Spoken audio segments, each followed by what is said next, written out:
د سپوږمۍ تر کلي.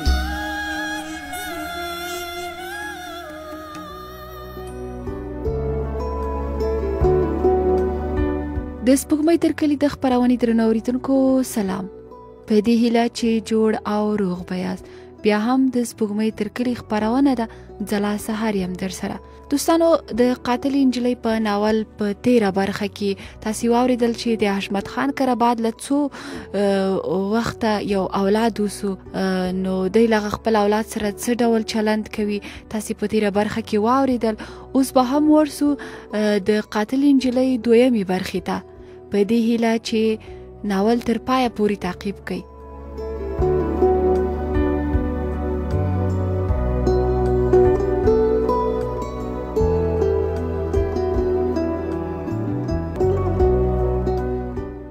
لدې سره د زینب له سترګو اوښکې راغلې.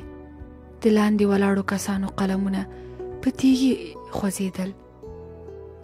دې پسې زیاته کړه. ورځې او شپې تېرېدلې. سیفو به ډېر وخت زموږ د کور تر څنګ مکتب ته له بامه ورکتل، او یا به یې له خویندو سره لوبې کولې. هغه به له موږ سره پخلی هم کاوه. د هرې خور به ورباندې جنګ و. کله کله چې به د شپې په ډوډۍ خوړلو ناست و، ابا ته به یې د سترګو تر کونجو کتل. زما یاد دی یوه شپه سیفو د ابا څنګ ته ورغی. د هغه چې ورپام شو، ژر یې اوږه وڅنډله. دی بیرته د مورجانې په غېږ کې پټ سو. کله کله به مو پټ پټانې کاوه. موږ به د هغه سترګې ورتړلې. یوه ورځ هغه په پلار لاسونه تاو کړل. هغه لویه چیغه پرې وکړه. سیفو په منډه خپلې کوټې ته ولاړ. یو څو کاله وروسته زه واده سوم. دا چې موږ نجونې ډېرې وو، پلار مې پټو سترګو زموږ کوژدنه کړې وه. خو کوم کور ته چې زه ولاړم، هلته هم د ګټو کس یو و او د خوړلو 10. ما هم پریکړه کړې وه تر هغو چې د کور حالات سم شوي نه وي، زه به هم اولاد نه راوړم. د خاوند لاس مې هم په کنټرول کې نه و. خبرې او جنګونه ورځ تر بلې ډېرېدل. پایله دا سوه چې زه د خسر کور پرېږدم. کله چې د پلار کور ته بیرته راغلم، له سیفي سره نورې نجونې هم پیغلې سوې وې. یو ورځ مې خویندو له سیفو سره پر بام کرکټ کاوه. په کور کې ښه شور و. ما مې له مور سره دسترخوان هواره و چې ابا راغی. سیفو پورته منډه کړه. زه هم پسې ورغلم. ابا مې په ډوډۍ کېناست. په هغه ورځ یې هم تندی تریو و.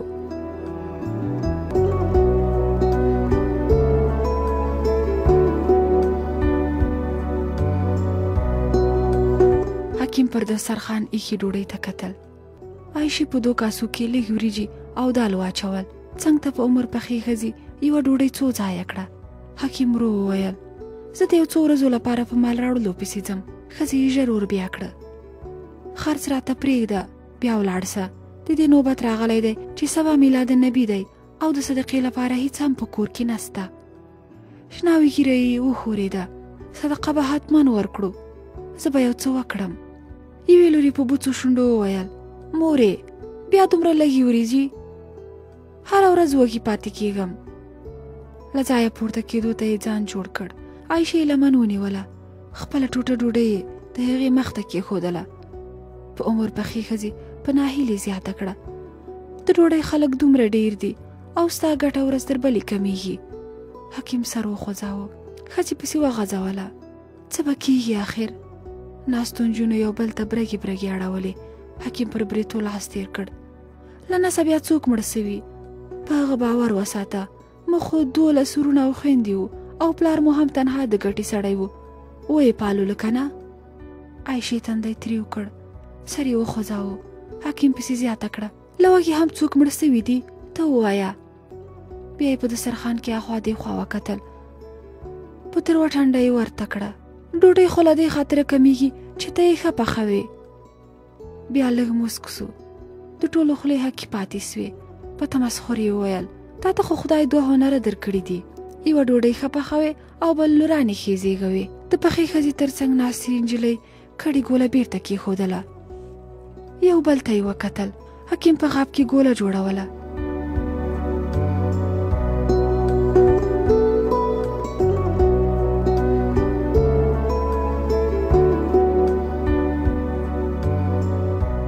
سیفو د زینب تر مړوند لاس ایستلی و. هغه پر سر ښکل کړ. په مسک انداز یې وویل، سیفو جانه اوس خو ځوان یې، په خپله دې ډوډۍ خوره. هغه په بنده ژبه وویل خورې ته چې نه وې نو ما به پخپله خوړله او که تا ته بده در لګېږي نو بیا یې پخپله خورم. بده نه را لګېږي سیفو، زه غواړم چې ته پخپله وخورې، په خپلو پښو ودرېږې او بسیا کېدل زده کړې. نارینه سئ. سیفو په توړۍ ژبه ور بیا کړه. نارینه توب نو څه مشکل کار دی؟ په حق او ناکه خبره تندی ترې ونیسه. اواز دې ډبل کړه او په هره خبر کې د کور خلکو ته ښکنځلې کوه او وهه یې. زینب په خندا سوه. زه تا ته د ابا غوندې کېدلو نه وایم. زموږ ګاونډی معلم صاحب او مصطفی خو هم سته که نه؟ سیفو مسک شو. په جاغو غومبرو کې خطونه پیدا سول. مصطفی ورورک ډېر ښه سړی دی. په عمر پاخه سړی خپلې ډبلې عینکې ښکته کړې. بالښت ته څنګ وهلي ځوان د کتاب پاڼه واړوله. بیا یې ښۍ خواته وکتل. کونج ته ناستې نجلۍ قلم خوځاوه. سړي وویل سکینې لورې اتې یې بس کړه، ولاړه سه. په بام کې د حکیم له لورانو سره لږ ساعت تېر کړه. سکینې سترګې وموږلې. پورته یې وکتل. په اسمان کې سپوږمۍ ګرده ښکارېدله. ولاړه سوه. کتابونه یې ټول کړل. شیبه وروسته د مخامخ دیوال خواته ورغله. د دیوال تر سیوریو خښتو یې ناستې نجونې صحیح کړې. عایشې او نورو کیسې کولې. پیغې هغه مجله مې د هوا تر کټ لاندې پټه کړې وه. ټولو وخندل. اسما پسې زیاته کړه توبه خدایه کعبه لیدلې وای. د سکینې له غږ سره د ټولو خندا ودرېدله. چې حکیم کاکا خو به نه وي؟ ټولو په یوه خوله وویل نه نه راځه راځه. بیا د دیوال ښې پلو ته ورغله. په ناستو نجونو کې یوې بلې ته په غوږ کې وویل زما خیال ده حلوا یې راوړې ده. سکینې غټې سوري ته مخ کاسه برابره کړه. سلام خاله، مور مې دا حلوا درته رالیږلې. له دې خبرې سره په کټ کې غځېدلې ښځې ټیکری پر سر سم کړ. وعلیکم لورې، مور دې چیرته ده؟ عایشې غاب ترې واخیست. سکینې وویل هغه هم راځي؟ پر کټ ناستو نجونو یې وویل مه درېږه، عایشې حلوا دلته راوړه. عایشې سکینې ته مخ ور واړاوه. نن ټوله ورځ نه وې، خیر و؟ د پوهنتون ازموینې دي ځکه نو. ها دا د مور مې هم راغله. عایشې د نورو نجونو خواته منډه کړه. د سکینې پر ځای د سوري چوله د پاخه عمر د ښځې مخ ډکه کړه. السلام علیکم سرایا خورې. هغې سلام ور بیا کړه. په څنګ کې ناستو نجونو ګوتې څټلې. د عایشې مور په خندا کې وویل نجونو له خوبه مو کتل نه وي چې خاله مو پکې توکلې وي؟ ټول په یو وار وخندل. له دې سره سم لوړ غږ واورېدل سو. اورېدو که یې بوره ډېره وي نو پوه شئ چې خاله مو نه ما پکې توکلې دي. له دې سره ټولو کټ کټ وخندل. په عمر پخې ښځې ټیکری تر تندي راکش کړ. شیبه ووته. عایشې بغل ته وکتل. د ټیټ دیوال تر سیوري په څوکۍ ناست ځوان دې ته کتل. دې وموسل. ځوان په لاس کې نیولې خلطه پورته کړه. عایشې سر وښوراوه. د پاخه عمر سړي له بامه کوڅې ته کتل. حکیم ور پرانیست. پر دسترخوان پرتو میوو ته یې وکتل. شاوخوا 10 کسان ناست وو. حکیم کېناست. له روغبړ وروسته یې وویل حکیم صاحب ته لږ ناوخته راغلی او موږ هم بې له دې چې له تا اجازه واخلو یوه ذمهدارۍ درله غاړې کړه او هیله ده چې انکار ونه کړې. ټولو سرونه د هو په معنا وښورول. حکیم حیران سو. حاجي صاحب چې څه کولی سم په سترګو. سړي زیاته کړه موږ د جومات جوړولو کمیټې بنسټ کېښود او نثار صاحب به یې مشر وي. د خزانهدارۍ لپاره مو تر تاسو صادق انسان سترګو ته رانغی. د ټولو همدا رایه ده. حکیم په مسکا سو. دا ستاسو لوریه نه ده خو په څنګ ناست کس چې سور دسمالې پر سر وویل نثار صاحب په بسم الله کې 5,000 روپۍ اچولي. ها دا در سره وساتئ. حکیم د پیسو بنډل ترې واخیست. شونډې وخوځېدې. جزاک الله، قبول دی وي. له همدې سره ټول ولاړ سول. هر یو په خپله لاره روان سو.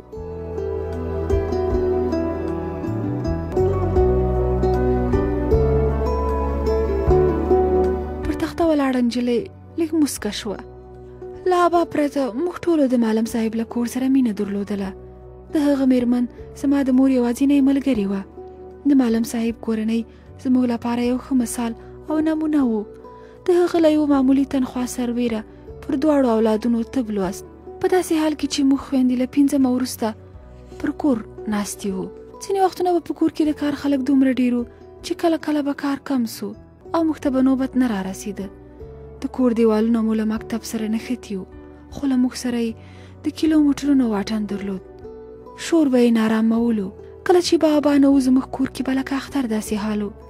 ټیپ به مو راواخیست او په رادیو کې به مو سندرې اورېدلې. تر ما وړې خور عایشې او زموږ د ګاونډي زوی مصطفی له ماشومتوبه سره مینه وه. هغه تر موږ ښه و او له هغه به یې ډېر شیان زده کول. وخت روان و.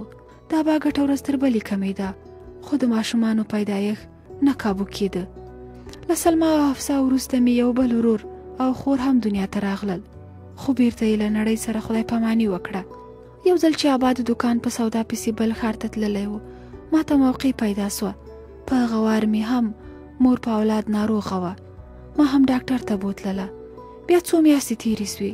یوه ورځ زه له مور سره ناسته وم چې پلار مې راغی.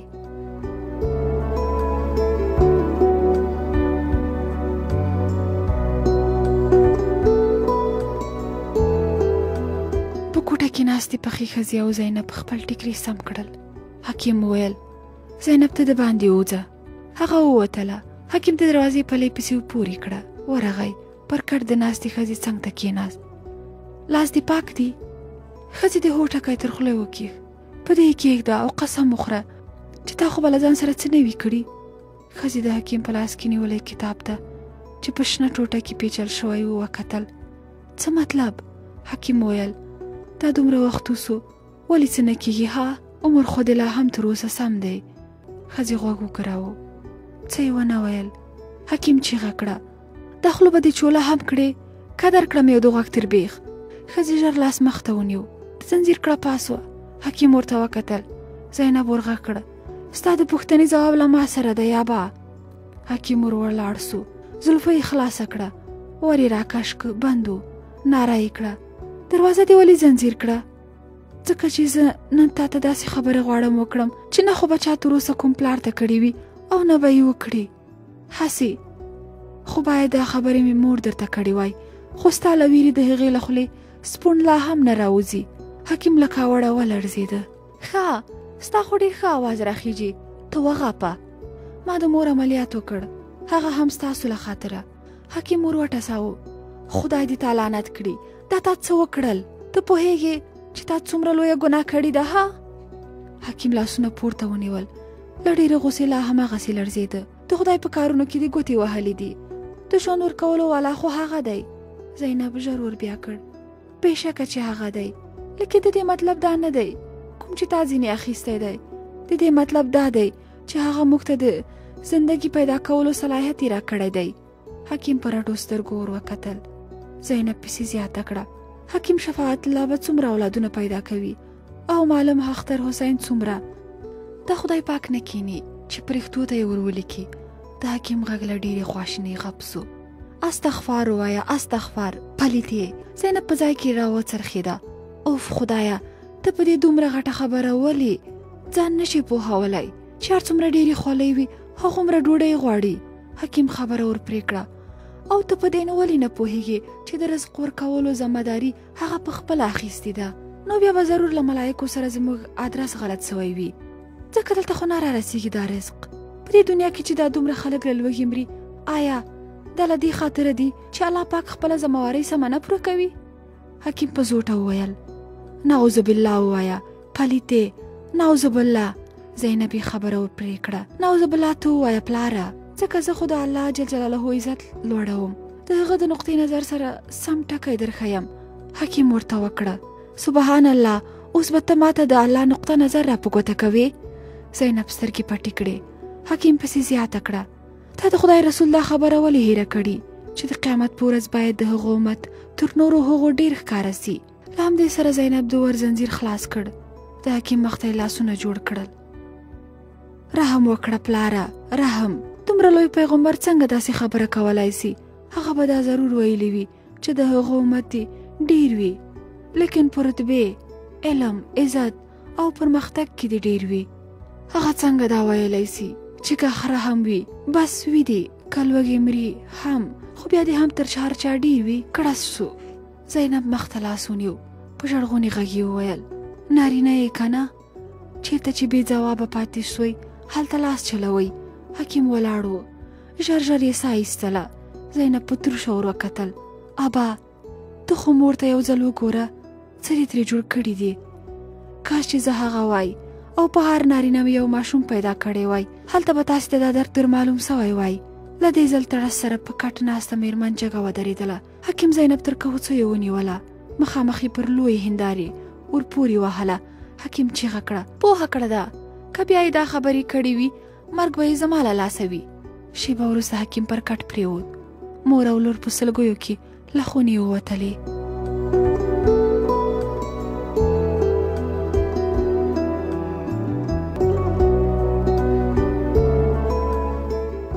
پر سړک د روانو خلکو او بایسکلونو شور خورا لوړ و. را روانو 2 کسانو له یو بل سره خبرې کولې. یوه یې وویل ښه شو اول به حکیم د جومات روپۍ وسپارو بیا به ځو که خدای کول بس انشاءالله د مدرسې دیوالونه هم پر راپورته کېدو دي. دوی یوې دروازې ته ودرېدل. په وړه لوحه لیکلي وو دهلي درملتون. دوی د ټکولو لپاره لاس اوږد کړ. حکیم ور پرانیست. سړي وویل حکیم صاحب په څه ښه موقع راغلو ته هم لکه چې د باندې تلې. خیر ګوره دا 40,000 نورې پیسې هم در واخله موږ ځو چې کار لرو. حکیم د پیسو بنډل ترې واخیست. د سړي مټې ونیو. ګورئ ما له تاسو څخه څو ځله هیله وکړه چې دا ذمواري نور زما له غاړې واړوئ. سړي ژر ور بیا کړ. حکیم صاحب شیخ صاحب لندن ته تللی دی چې څنګه راشي بیا به ګورو. وفې امان الله. حکیم بیرته په ورننوت. سړي په حیرانۍ ور وکتل او روان سول.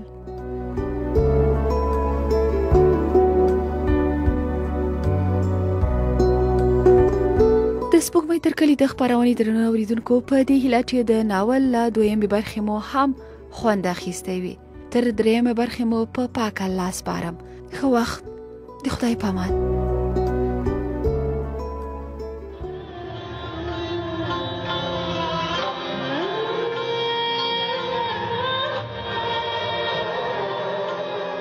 د سپوږمۍ تر کلي